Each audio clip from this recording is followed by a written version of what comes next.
Friend, आज हम आप सभी के लिए हिस्ट्री के मोस्ट इम्पॉर्टेंट क्वेश्चन लेकर आए हैं जो कि आपके पेपर के लिए मोस्ट इम्पॉर्टेंट रहने वाले हैं। आज हमारा पहला क्वेश्चन है, आर्यों की भाषा क्या थी?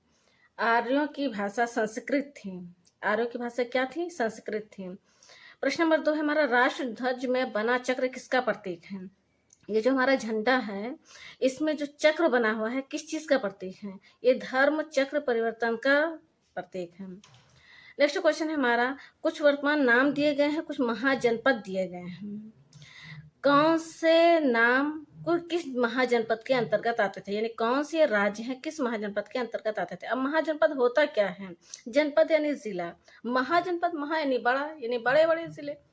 अभी बड़े जिले बनते कैसे थे? कुछ छोटे छोटे जिलों को मिला करके महाजनपद, वो महाजनपद बड़े जिले बन जाते थे, उसी को महाजनपद कहा जाता था। कुल कितने महाजनपद थे? कुल 16 महाजनपद थे। कैसे पता चला कि 16 महाजनपद थे? ये बौद्ध पुस्तक एक है, अंगुत्तर निकाय।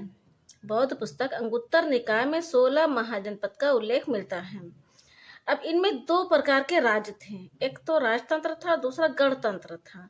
राजतंत्र के अंतर्गत 16 महाजनपद, 14 महाजनपद, सॉरी, राजतंत्र के अंतर्गत 14 महाजनपद आते थे और गणतंत्र के अंतर्गत 2 महाजनपद आते थे। अब कौन कौन से हैं 14, कौन कौन से हैं 2, वो आपको हम जल्दी जल्दी बता दे रहे हैं।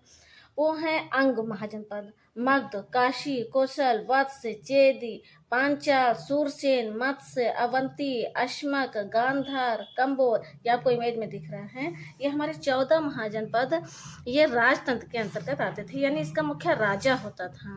और 2 महाजनपद यानी वज्जी और मल्ल ये गणतंत्र के अंतर्गत आते थे। ठीक है, और इन 16 महाजनपदों में मगध और कौशल, वत्स एवं अवंती बहुत ही ज्यादा शक्तिशाली थे, अतः ये क्या कहलाए? प्रमुख महाजनपद कहलाए। इनमें मगध और अवंती कुछ ज्यादा ही महत्वपूर्ण थे। गणतांत्रिक व्यवस्था वाले महाजनपद वज्जी, ये जो हमारी वज्जी है, वज्जी के अंतर्गत कौन कौन से वर्तमान राज्य आते थे? बिहार में गंगा नदी के उत्तर का भाग, वज्जी में कौन कौन से आते थे? अभी आगे आपको क्वेश्चन मिलेगा, इसी में मिलेगा।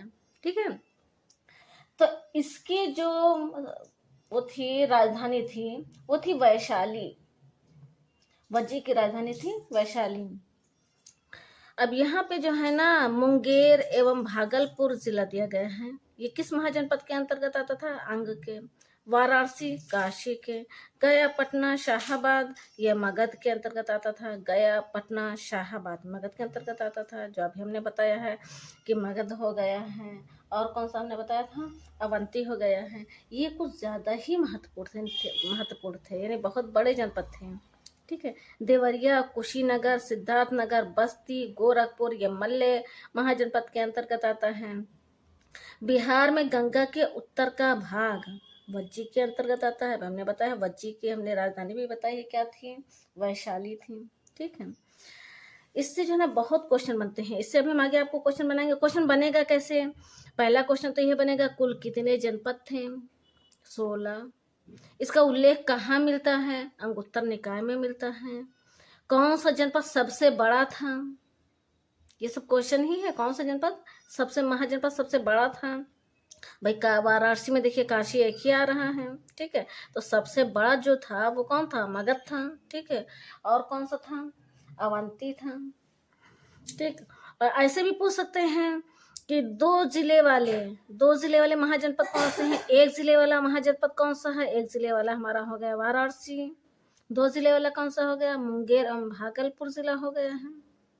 ठीक है, तो इस तरह के क्वेश्चन बनते हैं। प्रश्न नंबर 4 है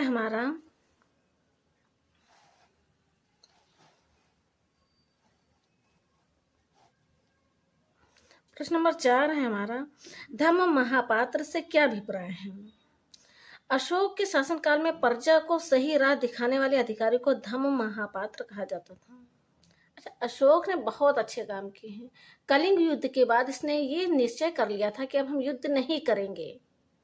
उन्होंने एक स्तंभ खुदवाया और उसमें ये लिखवाया था कि युद्ध जीतना धर्म जीतने से छोटा है, यानी कि धर्म जितना बड़ा है, तो धर्म का प्रचार करना, धर्म का प्रसार करना और युद्ध ना करने का उसने निर्णय लिया। ठीक है, तो धम्म महापात्र से क्या अभिप्राय है? अशोक के शासनकाल में प्रजा को सही राह दिखाने वाले अधिकारी को धम्म महापात्र कहा जाता था।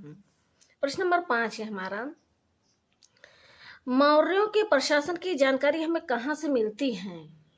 ये जो मौर्य के प्रशासन की जानकारी हमें कहाँ से मिलती है? कैसे हम लोग इतने कॉन्फिडेंट के साथ बता दे रहे हैं कि 16 महाजनपद थे, अशोक ने ये कहा वो कहा? तो इंडिका और अर्थशास्त्र नामक पुस्तक से मिलती है। कहाँ से मिलती है? इंडिका और अर्थशास्त्र नामक पुस्तक से मिलती है मौर्य के हमें जानकारी। प्रश्न नंबर 6 हमारा, मगध की राजधानी क्या थी? मगध की राजधानी हमारी थी पाटलिपुत्र। प्रश्न नंबर 7 हमारा, अशोक ने स्तंभों में अपना संदेश किस भाषा में खुदवाया? अशोक ने अपना संदेश किस भाषा में खुदवाया था? प्राकृत भाषा में खुदवाया था। क्यों प्राकृत भाषा में खुदवाया था? क्योंकि उस समय प्राकृत भाषा आम बोलचाल की भाषा थी, इसलिए। नेक्स्ट क्वेश्चन है हमारा, मौर्य साम्राज्य का अंतिम शासक कौन था? मौर्य साम्राज्य का अंतिम शासक था वृहद्रथ। वृहद्रथ की हत्या किसने की? पुष्यमित्र शुंग ने की। किसने की? पुष्यमित्र शुंग ने की। प्रश्न नंबर 10 है हमारा, अशोक ने धर्म प्रचार के लिए दक्षिण भारत किसको भेजा? अशोक ने पूरे भारत में धर्म प्रचार किया, ठीक है, और दक्षिण भारत में किसको भेजा? अपने पुत्र महेंद्र तथा पुत्री संघमित्रा को भेजा था। प्रश्न नंबर 11 है हमारा, तीसरी बौद्ध संगीत किसके शासनकाल में हुई थी? जब तीसरी हुई है तो पहली दूसरी भी हुई होगी। तीसरी बौद्ध संगीत किसके शासनकाल में हुई थी? अशोक के शासनकाल में हुई थी। प्रश्न नंबर 12 है हमारा, यानी जब तीसरी हुई है तो दूसरी नहीं हुई होगी, पहली नहीं हुई होगी, चौथी भी हुई होगी। तो प्रथम बौद्ध संगीत हुआ है अजात शत्रु के शासनकाल में, द्वितीय हुआ है काला अशोक के शासनकाल में, चतुर्थ बौद्ध संगीत हुआ है कनिष्क के शासनकाल में। मोस्ट इंपॉर्टेंट क्वेश्चन है, मैचिंग करने के लिए दे देते हैं। कब कब हुआ है, ठीक है, ये भी हम आपको बताएंगे। प्रश्न नंबर 13 है हमारा, हीनयान और महायान किसके अनुयायी थे? हीनयान और महायान किसके अनुयायी थे? महात्मा बुद्ध के अनुयायी थे। ये दोनों लोग क्या है ना, महात्मा बुद्ध के ही अनुयायी थे। महात्मा बुद्ध के महात्मा बुद्ध के मौत के बाद, यानी इंतकाल के बाद, ये लोग दो संप्रदाय में बट गए थे, हीनयान और महायान। आज के लिए बस इतना ही, मिलते हैं नेक्स्ट वीक में, तब तक के लिए जय हिंद।